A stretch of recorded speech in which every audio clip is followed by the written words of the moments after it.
నమస్తే, నేను మీ కుప్ప పద్మిని. ఇన్నాళ్ళు మీ సపోర్ట్ ని నాకు అందిస్తూ, మీ ప్రేమని నాకు అందిస్తున్న ప్రతి ఒక్కరికి కృతజ్ఞతలు. ఇప్పుడు చూడబోతున్న ఈ వీడియో కూడా ఖచ్చితంగా మీకు ఉపయోగపడుతుంది. లైక్, షేర్ అండ్ సబ్స్క్రైబ్ చేసి మీ ఇష్టాన్ని అలాగే మీ సపోర్ట్ ని నాకు అందించండి. అలాగే ఈ వీడియో పట్ల మీ అభిప్రాయాన్ని కమెంట్ సెక్షన్ లో కమెంట్ చేసి నాకు తెలియజేయండి. నమస్తే, నమస్కారం. రేపటి విశిష్టతని ఒకసారి చూద్దాం. రేపు 30వ తారీఖు ఏప్రిల్ నెల 2024వ సంవత్సరం మంగళవారం. శ్రీ క్రోధినామ సంవత్సరం ఉత్తరాయణం వసంత ఋతువు. రేపు చైత్రమాస బహుళపక్ష షష్ఠి తిథి ఉదయం 7:05 వరకు, సప్తమి తిథి రాత్రి తెల్లవారుజామున 5:45 వరకు, తదుపరి అష్టమి తిథి. ఉత్తరాషాఢ నక్షత్రం రాత్రి 4:09 వరకు, తదుపరి శ్రవణ నక్షత్రం. సాధ్య యోగం రాత్రి 10:24 వరకు, తదుపరి శుభం యోగం. వణిజకరణం ఉదయం 7:05 వరకు, భద్ర అంటే విష్టికరణం సాయంత్రం 6:28 వరకు, భవకరణం రాత్రి తెల్లవారుజామున 5:45 వరకు ఉంటాయి. నక్షత్ర వర్జం మధ్యాహ్నం 12:31 నుండి 2:05 వరకు.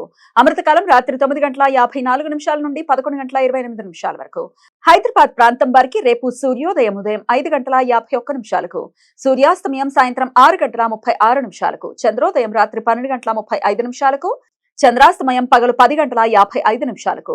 అభిజిత్ ముహూర్తం ఉదయం 11:48 నుండి మధ్యాహ్నం 12:39 వరకు. దుర్ముహూర్తం ఉదయం 8:24 నుండి 9:15 వరకు. మరలా రాత్రి 11:06 నుండి 11:51 వరకు. రాహుకాలం మధ్యాహ్నం 3:25 నుండి సాయంత్రం 5:01 వరకు. గుళిక కాలం మధ్యాహ్నం 12:13 నుండి 1:49 వరకు. యమగండం ఉదయం 9:02 నుండి 10:38 వరకు. మంగళవారం సప్తమి తిథి ఉత్తరాషాఢ నక్షత్ర కలయిక ఉండటం చేత త్రిపుష్కర యోగం రేపు ఉదయం 7:05 నుండి రాత్రి 4:09 వరకు ఉంటుంది.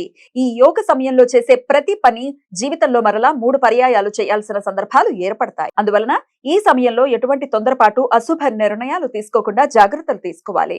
ఈ సమయంలో బంగారం, వెండి, వజ్రాలు, స్థిరాస్తులు, వాహనాలు కొనుగోలు చేయడానికి అనుకూలం. కానీ ఈ సమయంలో న్యాయ, చట్టపరమైన చర్యలు తీసుకోవటానికి, చిన్న చిన్న అనారోగ్య లక్షణాలకు ఆసుపత్రిలో చేరటానికి, అప్పుల గురించి ప్రయత్నాలు చేయడానికి అనుకూలం కాదు.